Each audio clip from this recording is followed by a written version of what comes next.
Welcome to Burlap Teachers. Enjoy the video. You act fast. Power the Apple Watch off right away to prevent shorts, and remove the band so water can escape. Use a lint-free cloth to blot exterior water. Don't rub, that pushes liquid further.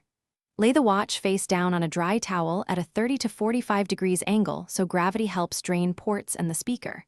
Place several silica gel packets around it to absorb moisture. This reduces humidity faster than air alone and prepares the device for the next drying steps. Once the bulk is out, keep the watch angled and tap gently along edges. This helps dislodge droplets from the speaker and microphones.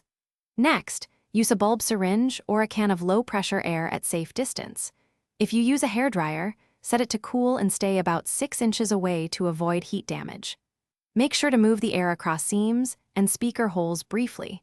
Repeated short bursts are better than continuous blowing. Do not try to open the case. This voids seals and risks further damage.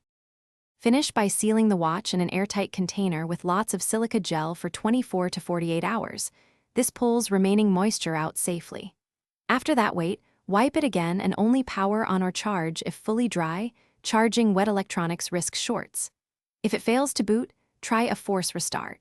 Press and hold the side button and digital crown together for about 10 seconds until the Apple logo appears.